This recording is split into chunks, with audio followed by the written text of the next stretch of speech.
So these are the four areas that we're going to cover today, the four topics. I'm going to give an overview of climate change in the Southern African region. I'm aware that it's not just South Africa, that we're talking about the whole region, and that's an important thing, and you'll see why I make a note of that.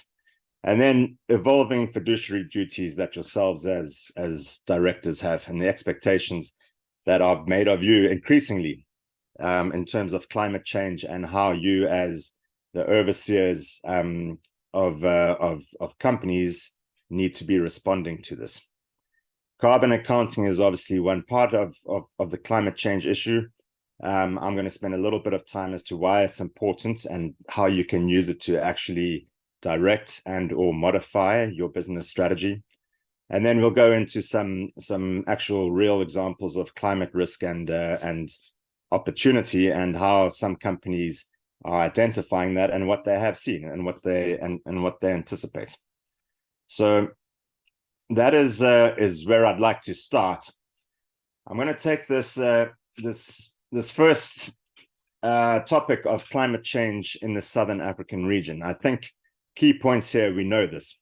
Physical climate change is happening. We are experiencing it. It's what's important to understand is that in the Southern African region, we're probably experiencing far greater physical climate change phenomena than the global average, and that creates something of urgency within our region.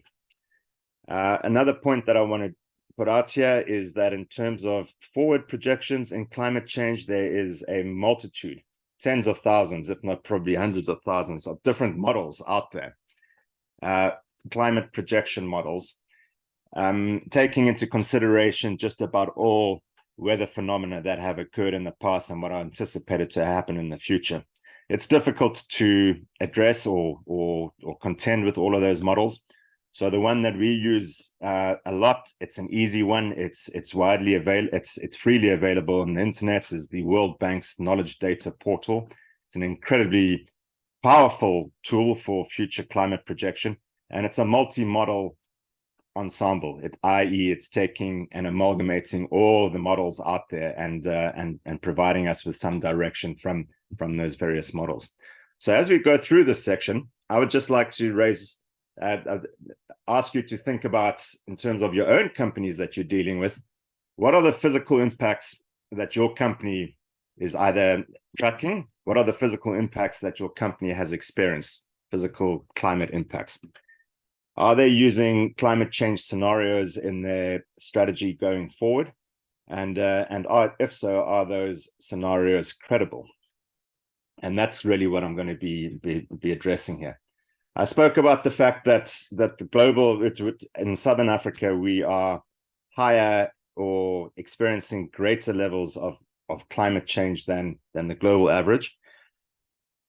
When it comes to climate change, we often use temperature as a proxy. So we talk about an increase in temperatures, but one must never lose sight of the fact that these increases in temperature are actually triggering many other climate phenomena, such as heavy rainfall events, droughts in certain areas, sea level rise, etc. And so in using the proxy of temperature, we are actually collectively talking about a number of weather phenomena out there. This is a chart from the Climate Action Tracker, a very good, again, freely available website that is tracking country commitments to reducing carbon emissions, and then using those to anticipate or forecast what future climate change or temperature increases will take place. At the moment, you will see, and sorry if I'm looking away to the right, it's just I'm dealing with two screens here, so the one on the right is clearer for me to look at.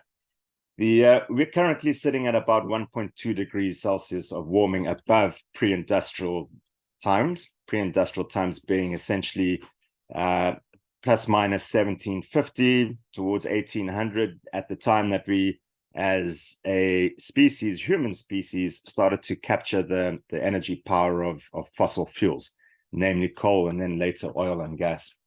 So from that time, we've seen an increase of 1.2 degrees of warming. Climate Action Tracker anticipates that with current policies that are in place and actually put and implemented, we are going to see climate change or global warming somewhere between 2.2 and 3.4 by the end of this century. A rough average might be pushing us out to 2.7, which is way above the 1.5 degree Celsius targets of the Paris Climate Agreement of 2015 that most countries signed on to. There are various other targets in place that have been committed to but not yet implemented. Some of them are 2030 targets. If we just take those from various countries, that's projection of global warming decreases. And the really interesting one here is pledges and targets, that third one along. That is based on all NDC being nationally determined contributions, or the national commitments that are being made by different independent countries, individual countries. And we are seeing there global warming of 1.6 to 2.5, probably somewhere around 2 degrees Celsius. So if we were to take a business as usual scenario, we're sitting on that left-hand blue bar. The pledges and targets is what we have in place at the moment in terms of commitments. So that would be a relatively plausible climate scenario, future scenario, assuming all of these pledges and targets are put into place. And then you could say there's an optimistic scenario which actually like cobbles everything together and says if we really put our effort into it immediately, straight now, and go for a net zero future, then we might be able to get something which roughly would be at the moment around 1.8 degrees Celsius. So all these indicators are showing us that we're probably exceeding that 1.5 degrees Celsius ambition. And the reason that it was 1.5 degrees Celsius at the Paris Climate Agreement, of course, was because it's viewed that 1.5 degree, anything above that, there will be significant climate change impact, both physically and from a transitional perspective. And I'll give an explanation about that a little later. That climate action tracker was in 2022, but this year, 2023, we have to be cognizant of the fact that actually we have seen record temperatures around the world. We've had the hottest day on record ever on July the 6th. This is global temperature. It was one of 4 record days in July. That red line at the top is the 2023 average global figures each month up until July. The blue line is the average that we've had for plus minus the last 40 years, but more than 40 years. And the pink bar is the range between during those 40 years. We are experiencing unprecedented global temperatures at the moment. Yes, some of this is due to the El Nino effect, 100%. But I think it's also fair to say that it's been combined with the impacts of anthropogenic greenhouse gas emissions. And those are obviously emissions from ourselves and the activities that we are involved in. When it comes to Southern Africa, we're described as a hotspot by the Intergovernmental Panel for Climate Change. The reason being is that, that in terms of global warming, we're probably twice the average. So what that means is, if we go back to those first that first slide from the climate action tracker, if we do achieve a 2 degrees Celsius average global warming, in this part of the world, that's going to actually be more like 4 degrees of warming. And 4 degrees of warming is very significant.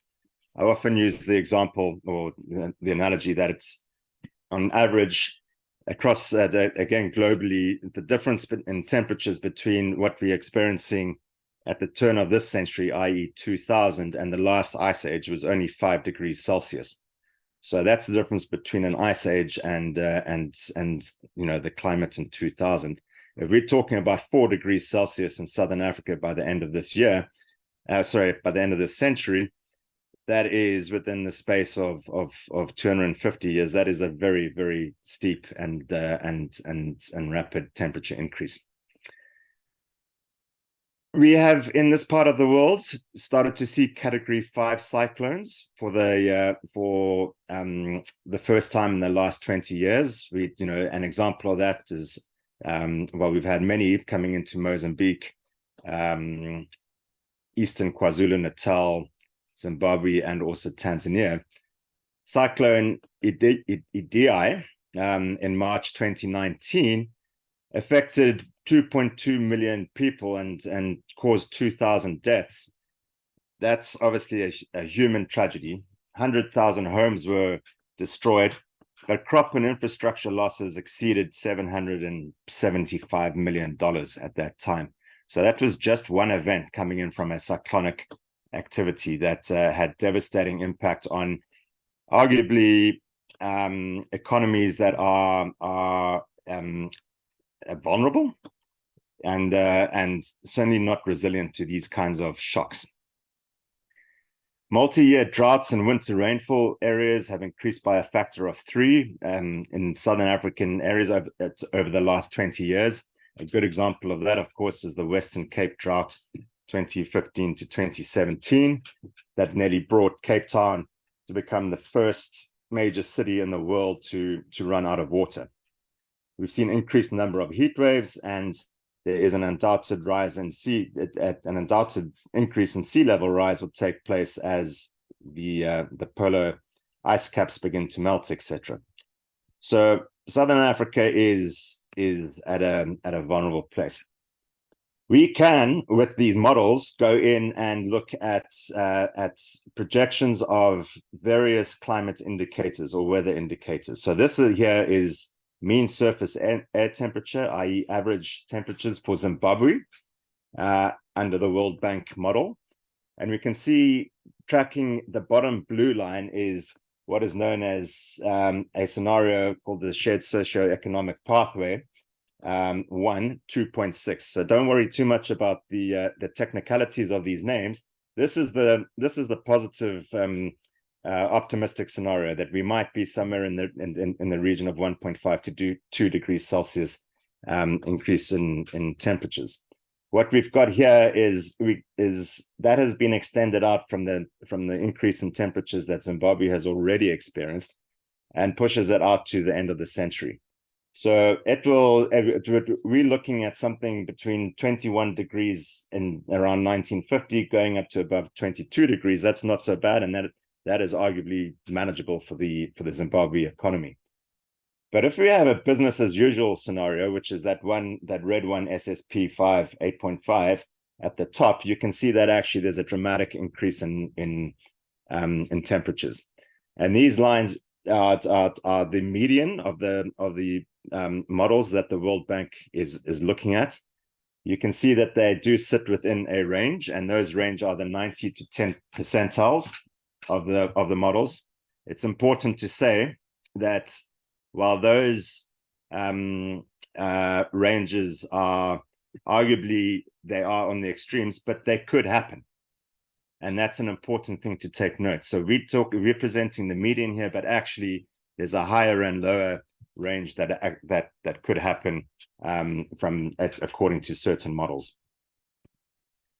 If you just look at this the surface air temperature and track it over a month-by-month basis, if you go towards the end of the century, and then this is the business as usual scenario, you are seeing that most months see an increase of between 5 and 7 degrees Celsius. So it's across the year, multi-seasonal, this kind of global warming that we're anticipating.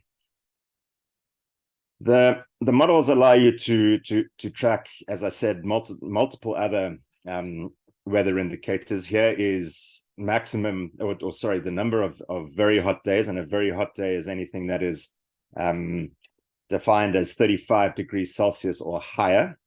And you can see in Zimbabwe in the last 2 decades of this century that actually the number of very hot days will be in the range of 100 to 150 in a year. So you're looking at 150 days out of 365 that are going to exceed 35 degrees Celsius. That's going to have a massive impact, not just on agriculture, water supplies, etc., but also human productivity. It's also going to have a tremendous impact on things like energy consumption for air conditioning and cooling, et cetera, et cetera. So these are all the kind of multiple impacts that one has to take into consideration as climate change starts to take place.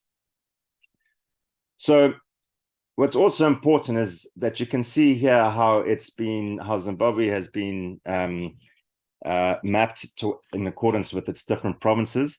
The models allow us to actually get incredibly granular. So we can take Southern Africa as a region, we can zoom into a country, we can zoom into a province, we can even zoom in now into municipalities and cities and get this kind of information out. And the kind of information that we're getting is temperature increases, increase in the number of heavy rainfall events, increase in precipitation. Those are two different things. Increase in droughts, heat waves, very hot days, etc. The information is there, the tools are there. The question is, are we using them? Are we incorporating them? So, Mark, I'm just going to pause here because this is actually the time to take some Q&A on the Southern African climate, the climate change that we've experienced to date. You would have seen, everyone, that on the left-hand bar, while I was going through those slides, I did indicate very good sources of information that are available. We can get, if anyone's got any questions on exactly what those sources are or where they can access them that are relevant to their operations, we can provide that information. But at this stage, let's just take some Q&A. That's great, Alex. Thanks.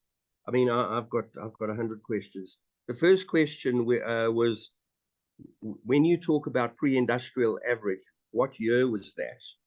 How far back are we going? Right. That's the first question. The second question is actually saying, are we too late? The data is showing it's too late. And so what do we do about that? Mm-hmm. Those are the two questions that have come up so far, but that will lead to others. No, that's great. Okay. So the pre-industrial date, it literally goes back to the beginning of the Industrial Revolution. That is the point at which it was the United Kingdom was able to access and combust coal en masse. It effectively changed the economic structure of that country at the time, from being primarily a agrarian or pastoral economy to one that became industrialized. So that was the beginning of things like the textile mills in the Midlands of the UK. That was plus minus 1750, maybe a little bit later, but it picked up momentum. I've just read a fascinating book about the construction of canals in the UK that followed that, because what we were seeing was not just the harnessing of the energy of fossil fuels, but that obviously translated into the manufacturing of goods and then the transportation of these goods. Very similar to what we have today in terms of globalization. It's just much larger, much faster, much more energy being used today. But that was on a national scale.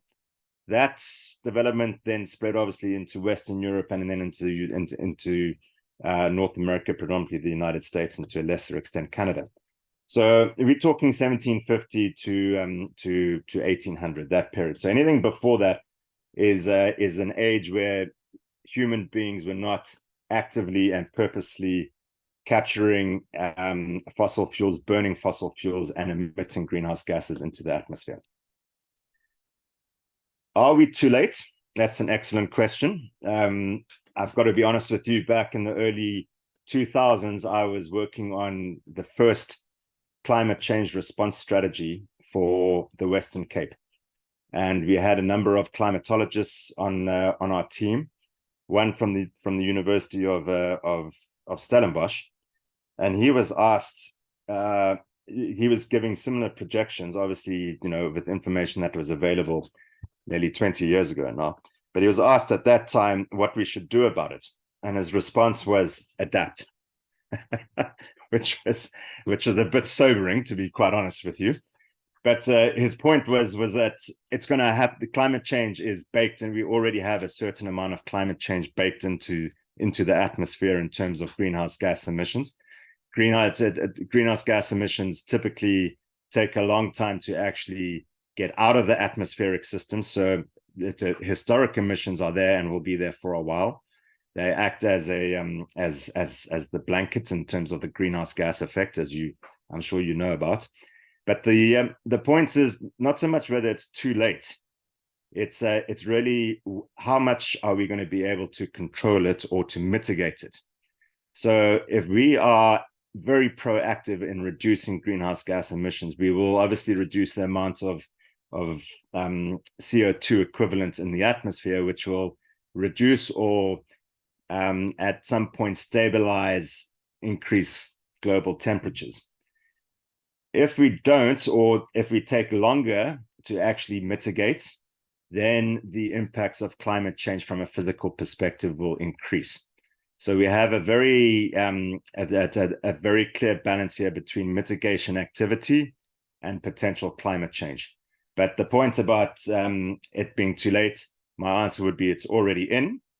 And that's why there's so much focus being placed on not just on countries and governments, but on now so much on companies.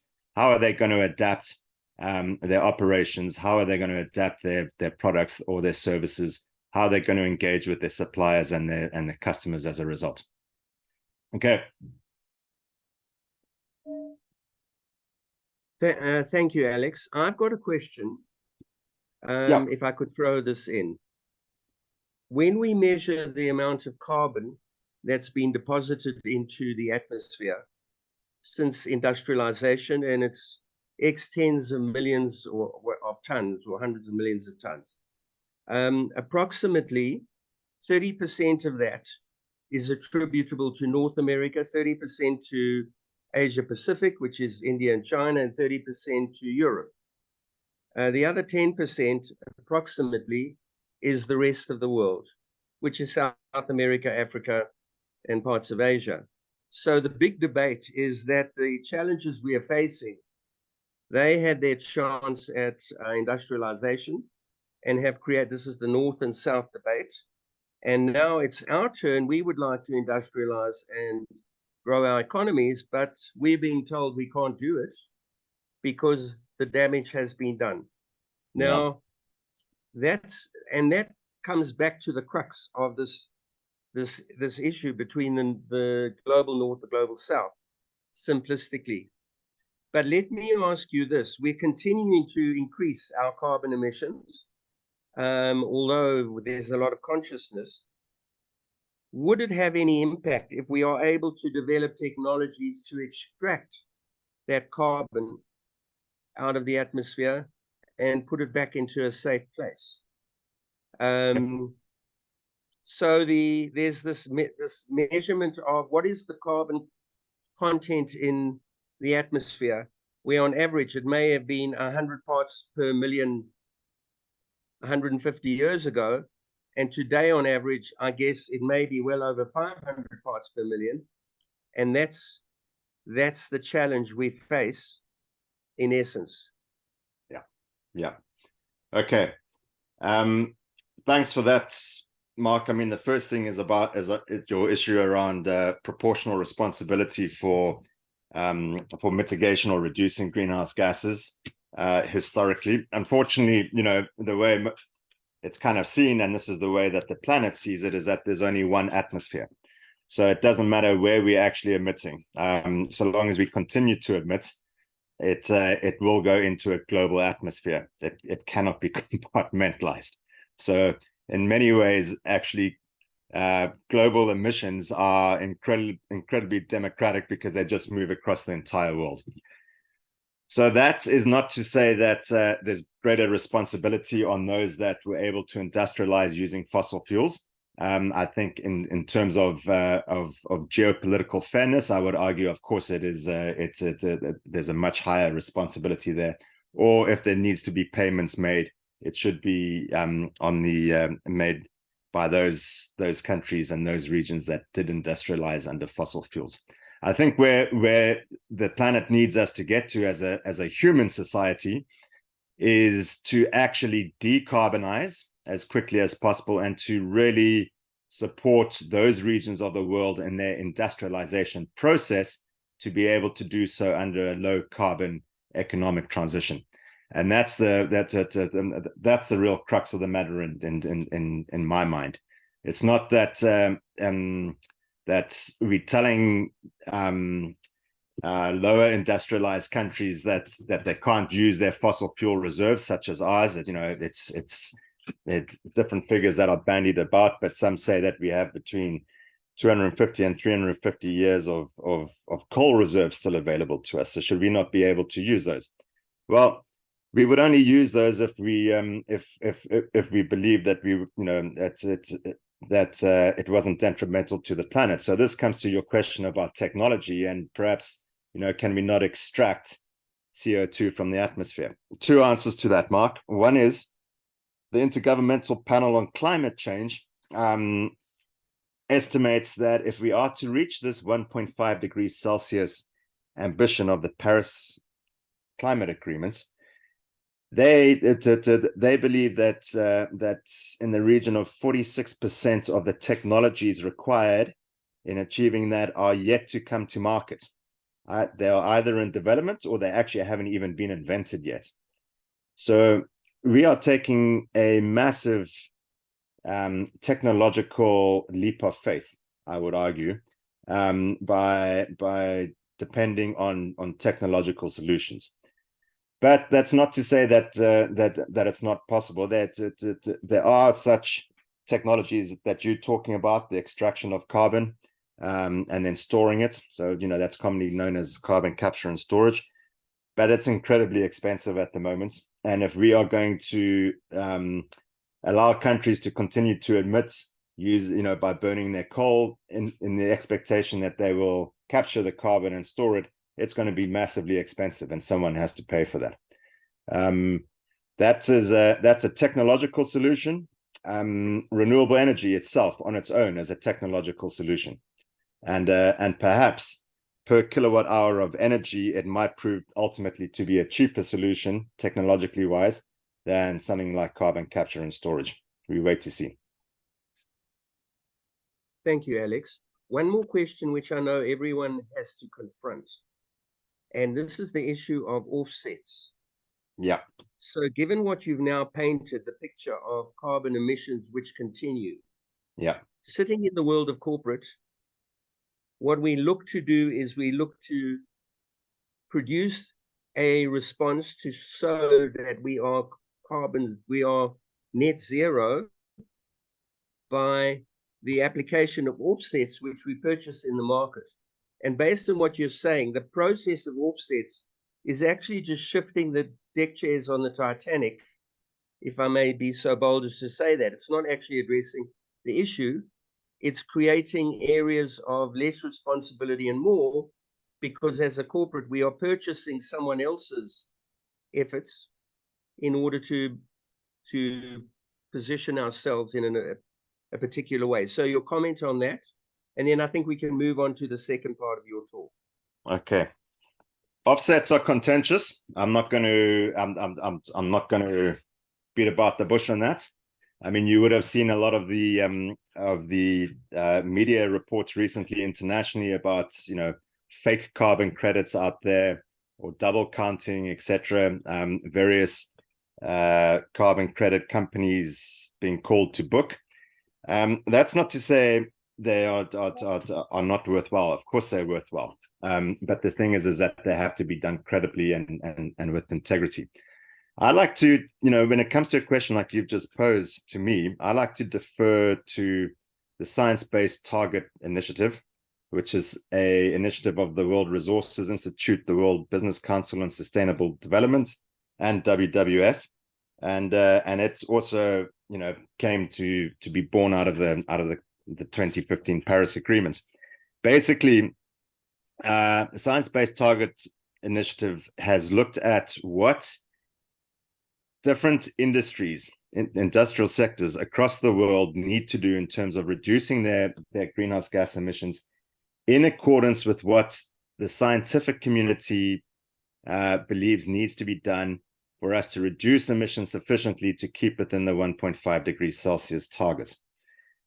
It is extremely ambitious. It roughly talks to, I mean, obviously it's industry by industry specific, but the general figure is that we need to do something like halve our total greenhouse gas emissions globally by 2030. That's in 7 years' time, and achieve net zero by 2050. Now, they do not allow in their application process, and there's thousands of companies that have actually committed to these science-based targets, and cities and countries in their own kind of way, or these net zero targets. They do not allow any of these organizations to use offsets. They with the approach is to reduce your emissions as far as possible, and ultimately any residual emissions. So now we're talking, if you've got a net zero target by 2050, but at that date you might still not have sufficiently decarbonized and you're still emitting something, that you have to displace, not offset, but displace, by investing in projects that actually extract. So that's going back to your original point. So actually remove carbon from the atmosphere, and it's called carbon removal. It's not carbon offsetting, it's carbon removal. So you've actually got to take the carbon out. You don't offset it. And that is their approach, that you actually have to get to you have to achieve net zero by doing that. You can't offset. Thank you, Alex. There are a couple more questions which have come up. One is a question on how we monitor how supply chains deal with emissions, because supply chains have emerged as a very, very significant factor in carbon emissions. Yep, absolutely. So your comment on that. Can I pause on that question, Mark, until we get to the bit about carbon accounting? Perfect. Very, very Perfect. important point. And then there's another question, which is, assuming the worst case scenario, how would you suggest companies in different areas of the country start preparing now? And any risk mitigation strategy resources that would be helpful. Okay. So similarly, you may want to defer that for later. I might defer that. I would just like to say, obviously, it's industry specific, it's company specific. You have to really get down to the granular level. What kind of operations do you have? Where are they located? What is the vulnerability that they experience? And then also look at the various mitigation options. So again, I will defer later, but that's the high level response to that at this juncture. Super. Okay. Thanks, Alex. So yeah. All right. So moving on, and also I am keeping time in mind.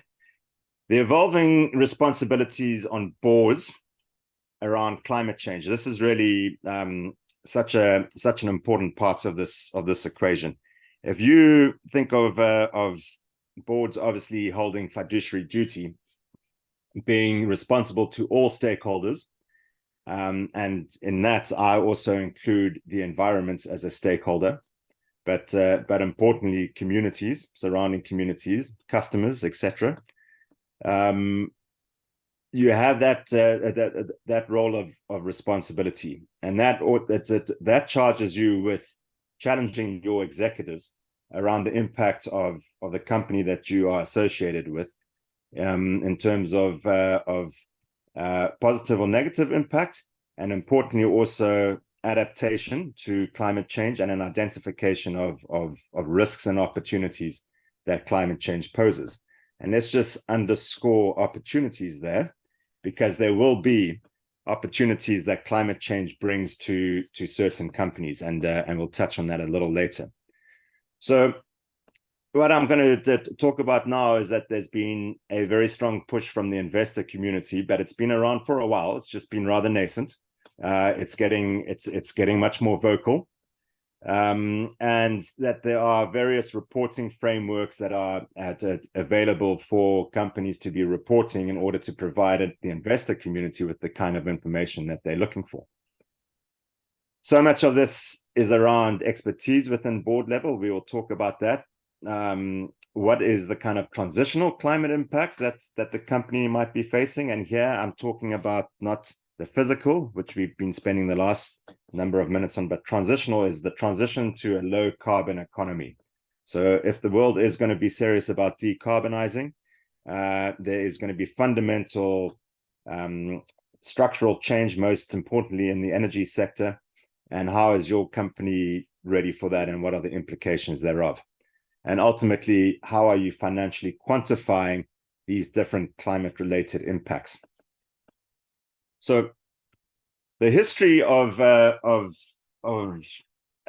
investor questioning around climate change, and remember that to bear in mind the relationship here between the investor community and the board. Investors are relying on boards to look after the investments that they have made in certain companies. They are the custodians of investor activity.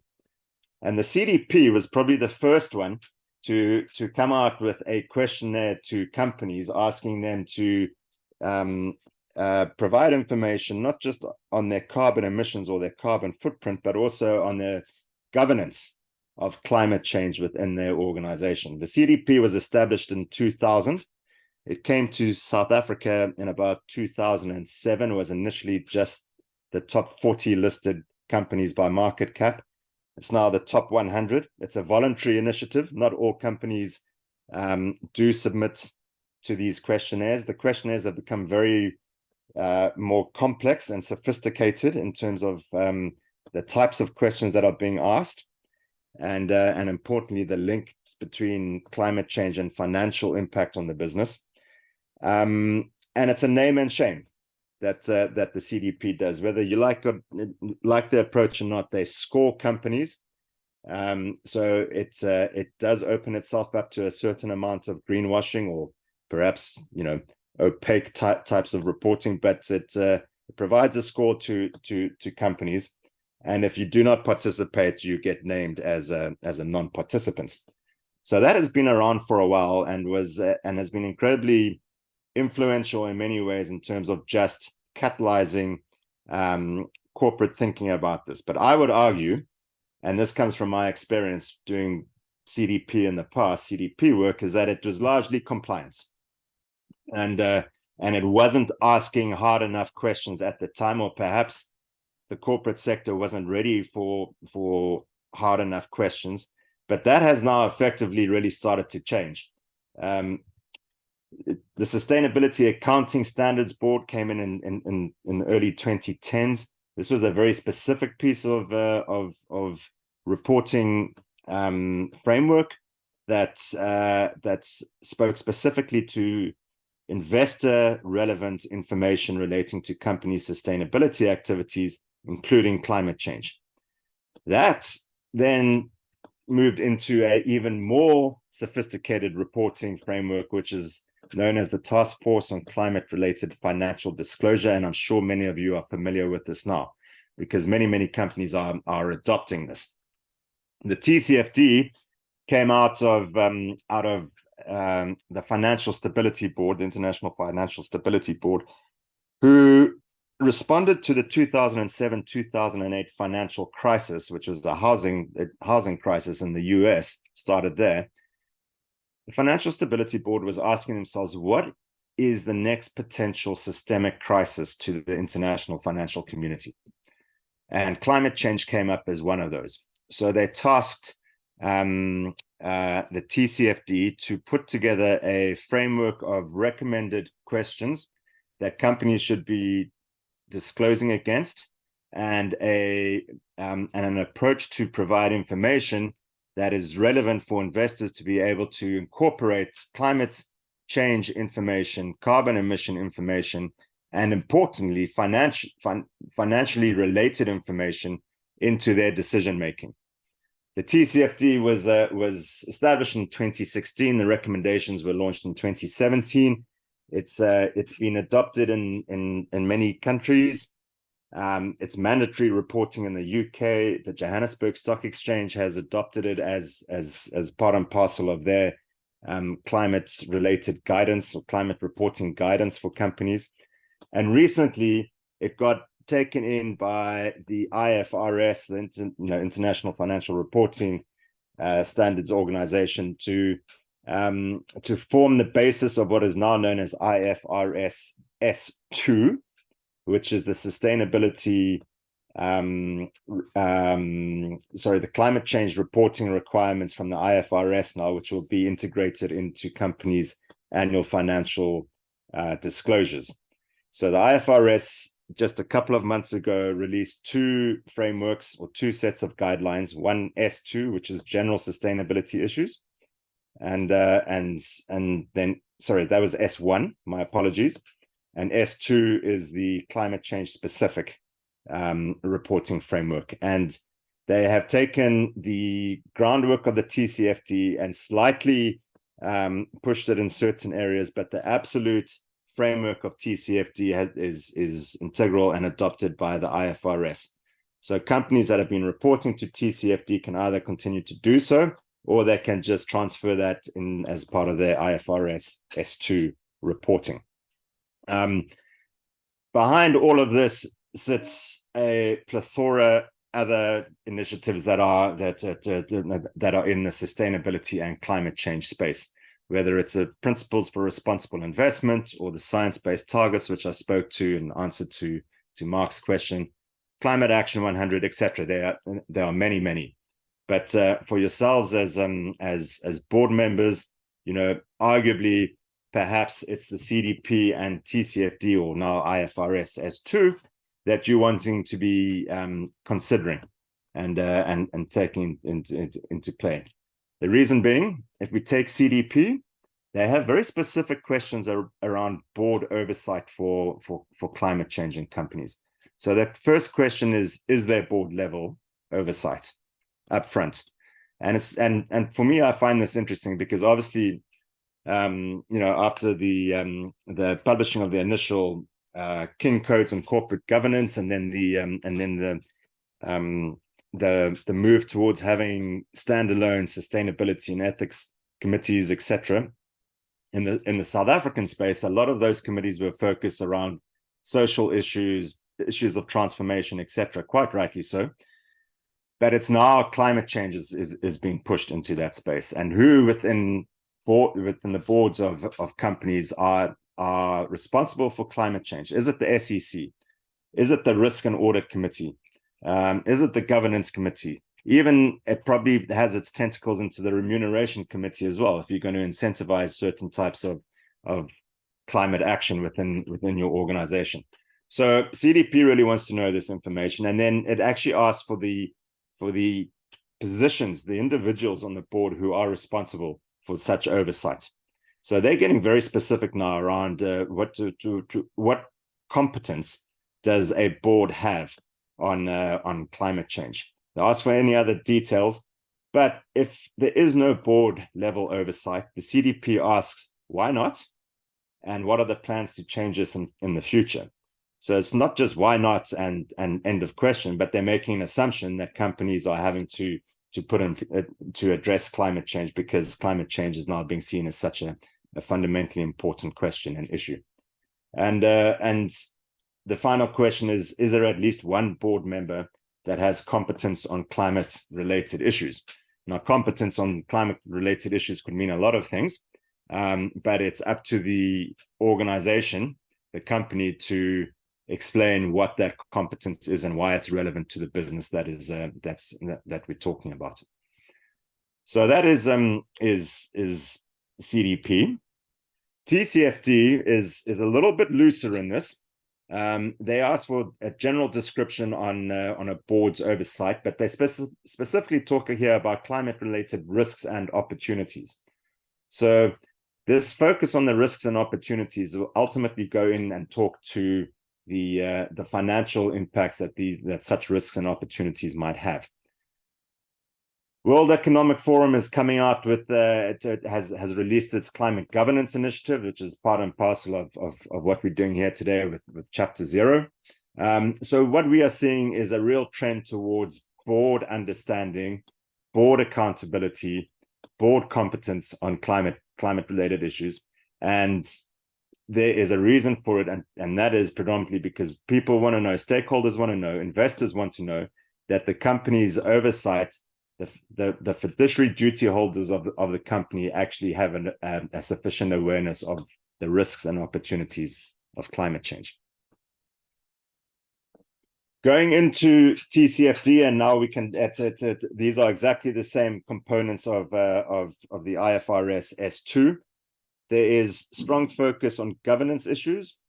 There's strong focus on strategy issues, and strategy issues are around risk and opportunity identification for companies under different climate change scenarios. So the most important thing to remember is climate change is happening. We just don't know how much. So in a scenario, in a situation where you don't know something, you play out scenarios. And we've got that information now from a physical perspective, and there's more and more work being done from a transitional perspective around what future climate change scenarios might be. The real skill in this is to be choosing a number of scenarios that are relevant to your organization, either operationally or geographically, and that are appropriate. TCFD, IFRS S2 ask a lot of information around the risk management of climate change impacts and how the climate risk management is integrated into overall enterprise-wide risk management. And then finally, there's focus on metrics and targets. Metrics being, what do you measure from a climate change perspective? Is it just your carbon emissions, or are you looking at your supply chains? Are you looking at the impacts on water, agricultural productivity, etc.? And what targets have you got in place to ensure that you are actually addressing this issue and working to improve it? So that is very much the TCFD oversight, but a very, very important slide that I want to share with you is exactly what does TCFD, and again, when I say TCFD, I'm also talking about IFRS S2, talk about in terms of risks and opportunities. So risks are subdivided into both transitional and physical risk. And transitional risk is, again, the risk associated with the transition to low carbon economic output, either globally or nationally. So what kind of policies and legislation is going to be put in place to force companies to decarbonize, or to encourage companies to decarbonize? What technology is going to come in as a disruptive force that will make this shift towards a decarbonized world, bearing in mind that it has to be done very quickly? What market shifts are going to take place? What reputational issues are going to come into play? So these are all what we are typically called as transitional risks. TCFD gives a lot of guidance for companies in dealing with this and thinking it through. The other side on the risk, the other component on the risk side is physical risk. And we kind of touched on that earlier. So acute physical risk are one-off dramatic weather events, a drought, a heavy downfall, KZN floods, for example, a heat wave event. That is known as acute physical risk. Chronic physical risk is long-term trends. So increase in temperature over different time periods. And TCFD asks companies to be analyzing this from a scenario analysis and also from a time frame analysis. So what is a short, medium, and long-term time frame that they are addressing this? But the flip side, of course, of the climate change story is the opportunities that it presents. And these mustn't be ever discounted. And for some companies, it's actually the competitive edge or the opportunity for them. But resource efficiency. So if we want to use less energy, we want to reduce our carbon emissions, perhaps we should be more efficient in how we use energy or how we use water, etc. So putting in place targets on that side is a useful opportunity, and inevitably that translates into reduced cost per unit of energy. Energy source, transitioning from fossil fuel through to renewables or other cleaner types of energy. Products and services. Are you able to actually shift your operation to providing products and or services that are will be needed in the future under climate change or under climate change demands? Markets. What markets can be opened up as a result? Now, I mean, that can get quite cynical. It could be things like, you know, the melting of the of the North American Atlantic region, allowing easy transfer or transportation of shipping, you know, adjacent to the North Pole there. That opens up markets much faster. That could be a cynical opportunity of climate change, but it's real, and so, you know, there's a responsibility for companies to be analyzing that as well. And then, of course, business resilience. If you are adapting and ensuring that you are going to be able to withstand various climate change impacts, that talks to the resilience of the business and ultimately the sustainability in the long term. Now, all of these risks and opportunities actually come with a financial impact, and this is the key that TCFD is bringing in, and what has shifted the thinking so much from CDP days to something much more kind of transparent from a financial perspective, because TCFD is actually wanting companies to be reporting these projected risks and opportunities from a financial perspective on its income statements, on its balance sheet, etc. So revenues and expenditures related to climate change, you know, value on assets, liabilities, the cost of capital. These are all issues obviously coming in on the balance sheet, absolutely essential. And that's what investors are wanting to look at. So they're really wanting to be able to analyze companies from a financial perspective going forward under different climate change scenarios. That's the TCFD and IFRS S2 ambition and goal. So I'm going to hold it there. That was a really important part from a board perspective. It is, you know, it's what TCFD and IFRS S2 is trying to get boards to do is to move from compliance into strategic thinking, and that's what those kinds of questions are demanding. And obviously the strategic thinking happens at a board level in collaboration with the executive and gets implemented by the executive, but it's the board that needs to have this kind of strategic oversight. Let me pause there, Mark. That's great. Thank you, Alex. This isn't the time to pick up on the scope 3 emissions. We'll pick that up, I assume, further in your talk. We haven't had a question coming directly to this, okay, but we know there's been a lot of focus. So on the basis that there isn't a question, I would put the following to you, which sits, and you made mention of this, the importance of a learning journey for the entire board or governing body to be able to interrogate in terms of action that's being looked at. And there are a number of participants on this webinar who are tasked with the unfortunate and challenging responsibility of driving sustainability change and everything we've been talking about through their organizations as the sustainability officer or competence or whatever. Yeah. And actually the obstacle they will come against will be the board, because they will be literate as to this and the board won't be. And that's in fact what we're targeting for Chapter 0 Southern Africa, is to bring the board along on this journey of learning so that when these discussions take place, everyone's had the benefit of some level of input. So I just wanted to pick up on that, because you'd mentioned that really this is about capacitation in terms of how to ask the right questions. It's not the answers, but it's certainly asking the right questions. That's right. So let me respond to that, Mark, if I can. Yes. You know, I have a lot of sympathy for boards and executives in dealing with sustainability. I mean, all you have to do is look at the 17 sustainable development goals of the United Nations and all the targets and indicators behind it, over 250, I believe it is.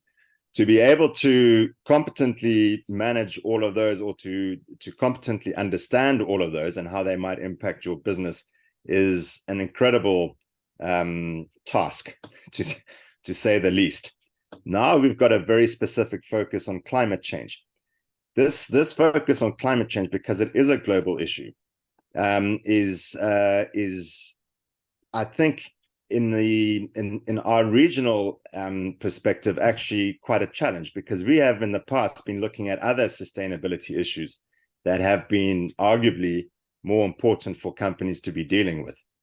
Now there's this global awareness, you might even go so far as to call it a global panic around climate change.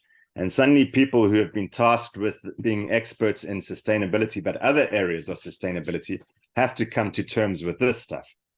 So that's not to say that it's so complicated that no one can. It's absolutely complicated, understandable. It makes business sense. It's about business sense, and that's the bottom line about climate change. Yes, it might be an existential threat, but every company strategically looks at risks and opportunities in the future coming down, and where they can't see it specifically, they will play out certain kinds of scenarios. So the thinking is not unusual. It's just the content that might be unfamiliar. So for many companies, and sustainability managers, executives, etc., it's about being able to talk that language to the board, for that the board can actually then start to ask the right kinds of questions and push back down into the executive, meaningful questions, and not just do it from a tick boxing exercise. That's the most important thing. And I think that's really the message that's coming through loud and clear these days, is that this has gone beyond compliance. This is business critical. And I think that's why there's so much pressure being put on boards, because at the end of the day, when it's business critical, who holds the can? It's the board. They are ultimately those responsible. All right, thank you, Alex. And just to say, it's really important you highlighted that it's not only risk, it's also opportunity, and that the early adopters will get the value and the benefit of opportunity. The late adopters are going to just be dealing with risk. And that's the nature of it. Okay, could we move then on to part 3? Sure. Okay. So carbon accounting for strategy formulation. I can flip through this quite quickly.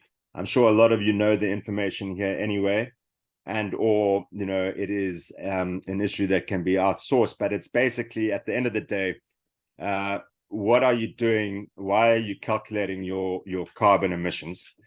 How do you do it? What is the best methodology to do so? And then I'll just very quickly highlight how it is done.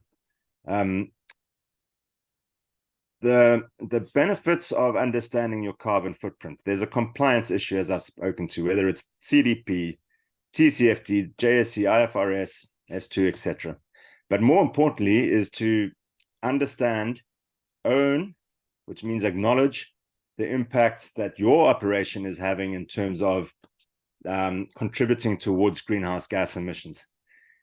What it allows you to do, I believe, is to identify key areas of carbon risk and opportunity in your value chain. And I'm going to talk about supply chain in a moment. But if you can identify where your areas of greatest carbon emissions lie, you are able to actually tackle that. You can link that to the financial risk and benefits, and hence bring it back into corporate speak about, where should you actually be focusing your attentions. It allows you to engage with your suppliers and also your product users. So for many companies, actually their largest carbon footprint or carbon emissions component sits with the users of their products. Think about motor vehicles, or think about petrol. It allows you to set benchmarks for targets that might be aligned to the Science-Based Target Initiative or other internal targets that you might have set, and allows you to track performance and efficiency. Now, on the interest of time, let me just go in and very quickly highlights how one actually categorizes greenhouse gas emissions or carbon footprint. The greenhouse gas protocol is the most widely used and most widely recognized greenhouse or carbon accounting framework or methodology, produced by the World Resources Institute and the World Business Council on Sustainable Development. And they kind of say it's important for companies to compulsorily report on emissions associated with what they call scope 1. Those are direct emissions from your equipment and or operations that you have control over, and your scope 2 emissions, which are indirect emissions. These are emissions associated with your energy usage, purchased energy usage. So purchase electricity, purchase steam, purchase heating and cooling. The emissions associated with those two components of your business have to be reported. But of course, those are just two parts of an entire value chain that any company or organization is involved in. And this is what is then the scope 3 supply chain emissions. They're upstream and downstream. And those are all the emissions that you see there outside of the two blocks. There are 15 different categories of emissions that the Greenhouse Gas Protocol has defined for us. And this is essentially where you have to get the information from your suppliers and or your customers so that you can actually build this up. And I'm going to show one. I'm going to highlight one very important category, which is on the far right-hand side of your screen, which is investments. And this talks to the financial services industry mostly. You think about if you're a bank or an investment house, your scope 1 and scope 2 emissions are really just related to your offices. You arguably that will be fairly low. Your biggest impact from carbon emissions will be what are known as your financed emissions. Those are emissions associated with projects and or companies that you finance in one way or another, or that you are invested in. And there's a specific methodology on how to actually calculate those financed emissions. But you can see from here is that there are 15 different categories, all extremely important. And the big takeaway from this at the moment is that up to this point, up to the last few years, most companies have been just focusing on their scope 1 and 2, but there's huge pressure now and huge focus on companies to be also acknowledging, reporting, getting the information from their supply chain so that their full value chain can be incorporated into their carbon emissions, into their carbon footprints. And something like the Science-Based Target Initiative will only these days approve targets that include the supply chain as well. So it's very important that is fully understood. It's no longer good enough just doing scope 1 and scope 2. How do we calculate these emissions? Very simply, and this is very simple, but it provides the picture. You take some activity data, e.g. kilowatt hours of electricity purchased or liters of diesel consumed, volumes of greenhouse gas, of refrigerant gases utilized.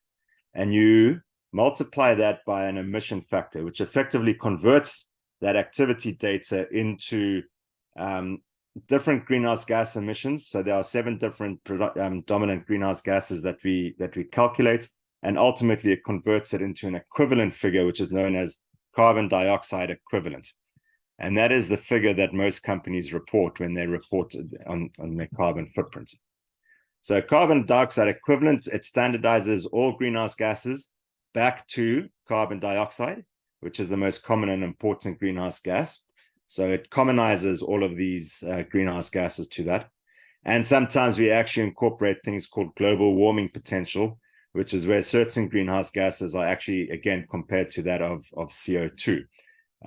For an example, methane, if you emit methane, it's actually got a global warming potential of 28. It means it's 28 times more powerful a greenhouse gas than carbon dioxide. So if we're going to report 1 kilogram of methane emission, it is equivalent to 28 tons of CO2 equivalent. Nitrous oxide, freon, etc. So the example here, just to give, is that 100 liters of diesel consumed in a generator, very topical in South Africa at the moment with load shedding, etc. there's an emission factor that is provided. You multiply it by 2.69, call it 2.7 kilograms of CO2 per liter. That means that for every liter of diesel consumed or burnt, it releases 2.7 kilograms of carbon dioxide. And there are various sources for these different emission factors. This particular one comes from the UK government, and is very widely used around the world. So if you were, consuming 100 liters in your generator, that's going to bring out an equivalent of 270 plus minus kilograms of CO2 equivalent, or that'll typically be reported as 0.27 tons of CO2. And that's how we do it. It's not rocket science by any stretch of the imagination. That is how a carbon footprint is put together, and it's the most important things to remember is to ensure that you are incorporating as much of your activities as possible. So you're stretching your boundary as wide as possible up and down your value chain. You're properly apportioning those emissions to scope 1, scope 2, and scope 3, and that you're being transparent and adopting many of the same principles that are adopted in financial accounting techniques. Alex, thank you very much. Yeah. And tracking time, it may just be useful for some who is not as well versed in it as others, is just to go through the simplistic definition of what scope 1, scope 2, scope 3 are in kind of a layman's terms. Okay. And then we can then move on to question 4, part 4. Sure. So scope 1 is direct emissions emissions from your direct operations, so equipment or operations that you own or control. So if you have ownership of it, you account for it as a scope 1 emission. If you have control over it, you can also do it as that. So you need to define upfront whether you're reporting in accordance with an ownership or a control perspective. Often it's one and the same. And then scope 2 is emissions from purchased electricity, steam, coal, steam, and cooling and gas. So that is a situation where if you're purchasing electricity from Eskom is the generator of those emissions. So Eskom is reporting it as scope 1 because they own the generation facilities. You, as the purchaser of it, it's an indirect emission. You bring it in and you report it as scope 2. That avoids double counting. Scope 3 also avoids double counting. Scope 3 is emissions from any activity relating to your supply chain. So the emissions associated with the transportation of your raw materials from place of production through to your factory, etc., and or the use of your products and services.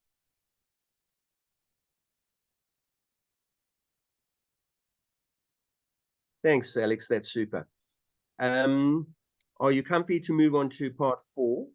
Yep, I am. I see we've got probably just enough time to do this. Yep. And this is an interesting part because this is actually taking real case studies where companies have publicly reported on the on certain risks and opportunities of that climate change poses to them, and actually put financial figures to them. So I've taken one international company that we're all very familiar with, and then 2 South African operations. Mediclinic has operations in other parts of the world, and of course Old Mutual is very strong through Africa. So they're interesting from that perspective, I would argue, and also of course they are different sectors. So just to give a high level feel here for what risks and opportunities might actually look like. If we take Unilever actually, in terms of their TCFD reporting, are one of the most progressed companies because they have done scenario analysis under a number of different climate change scenarios, but they've done the financial quantification under a 1.5 degree warming scenario by 2100. So that is the optimistic scenario that we're trying to achieve. And they have looked at they highlighted 6 different risks and opportunities that they've already undertaken financial quantification of, and given different timelines to them. So the financial risks associated with carbon taxes and voluntary carbon removal costs, which is what we were talking about earlier, Mark, in terms of not offsetting, but actually the cost of removing emissions out of the atmosphere. They've made a number of key assumptions. They've given them sensitivity ratios in terms of the likelihood of these financial figures, and then given financial implications for that as far out as 2039. So 2030, 2039, and 2050, different timeframes. Now, obviously, the further you go out, the more the more sensitive those figures are. But if we just look at their 2030 figure here, they are saying that under a more sensitive scenario, losses could be as much as 3.2 billion euros just on the impact of carbon taxes and these removal costs. A less sensitive scenario talks about 2.4. So it's quite interesting that they are how they've gone about doing this, and that they are prepared to put these figures out there. Because remember, an astute investor is actually starting to calculate this back into projected financial figures, and obviously their investment decisions as well. So you have to be confident in these figures, and you have to be transparent in them. They took extreme weather, just being temperature, and the impact on various crop yields for some of their key commodities. Taking in, again, this 1.5 degree warming by 2100. Now, you've got to understand that obviously by 2030, there won't be an enormous level of warming under this particular scenario. So the losses are not as severe as might be expected under a much higher global warming scenario. But they're talking about a loss of 0.3 billion euro by 2030. Etc. So again, they've got these projections which they push further and further out. An interesting one, though, is when they come to talk about an opportunity that they see, and they see an opportunity in the increase in plant-based foods, the purchasing of that. They've taken an assumption that by 2050, the global market for plant-based products would rise to $1.6 trillion. So they've obviously done the research on this. And that they will hold at a constant market share in these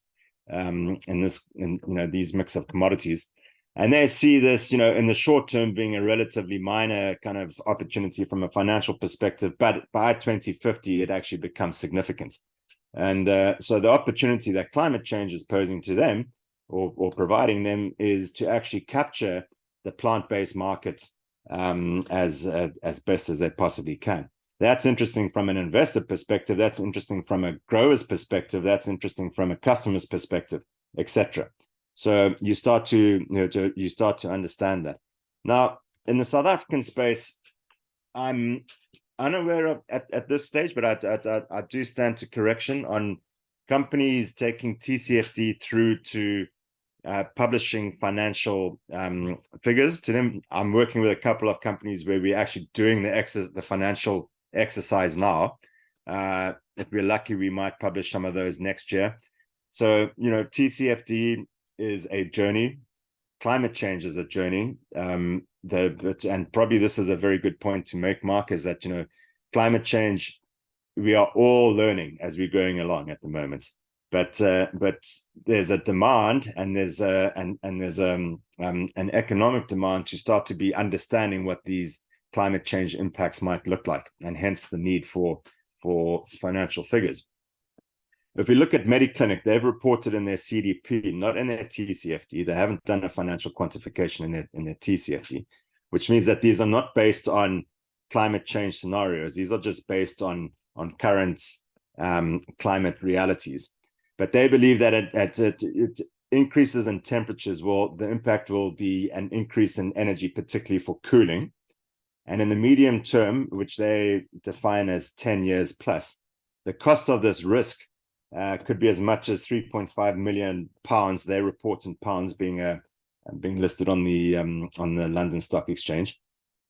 The cost of response to that is 21 million. Okay, so the cost of the risk is actually increased electricity prices due to increased demand will result in that. The response is, well, let's energy efficiency initiatives being put in place, renewable energy on site and purchasing off site, etc. So there is a number of responses that they are putting in place to try and mitigate that risk. A realized opportunity that they've already captured is the installation of solar PV on some of their hospitals. The financial impact at the moment is minimal in terms of per annum, because they're only reporting on the very early stages of a solar PV rollout. But the cost of the response, well, the way they present this is actually the payback period. They believe the payback period for this will be between 4 and 10 years, depending on the scale of the response. Interestingly, a potential opportunity that they've identified and even done some financial quants on is increased revenue in the long term due to increased diseases and increased medical requirements and healthcare needs as a result of climate change. So here's a business that again, it might be cynical, but it's real, could arguably benefit from the impacts of climate change, even though those impacts are detrimental to other areas of society. And the financial impact that they've already started to look at is an increase in revenue of 1.36%. I mean, it's arguable how they got to that figure, but in time, this is going to have in order to be able to respond to that, they need to be able to change various operating structures and assets, etc., that they have, and they believe that that's going to cost them in the region of 100 million pounds. So it's quite interesting that they are prepared to disclose this kind of information publicly, but it is out there and you can read it. Old Mutual, of course, massive risk that they have faced is flooding. It impacts the insurance side of their business. Their time horizon is actually immediate and ongoing. The cost of the 2022 KZN floods, Eastern Cape floods, and Gauteng floods was in the region of 390 million rand. That's just on the retail side. That's excluding corporate business and marine and other insurance sectors that they're involved in. The cost of the response in terms of just trying to model future projections, etc., they're looking at spending about 45 million. That shouldn't be pounds. My apologies for that. That's rands. In terms of partnerships, trying to put together map out product and asset exposure to geography and sector, etc. So they're putting a lot of effort into understanding this. And of course they would as an insurance company. But as a diversified financial services company, they have a very significant alternative investments arm called investing in renewable energy, etc. They're looking at a return on operations of 324 million. They disclose the cost is the amount that they've invested in renewable energy. These are big renewable energy projects, plus minus 9 billion rand. Their on-site renewable energy in terms of their own properties, Old Mutual Properties put in 3 large PV sites. In the short term, it's saving them 5.5 million rand per annum in terms of electricity costs, and the actual cost of investment was 27 million rand. So those are just some of the very real risks and opportunities that companies are reporting on, and most of this information is publicly available, so you can go and find it out about different companies. And this is where, this is the pressure that's being placed on executives and ultimately on the boards to be able to identify these risks and opportunities, because if the company doesn't, other stakeholders will, and they will ask those questions back to the executive and back to the board.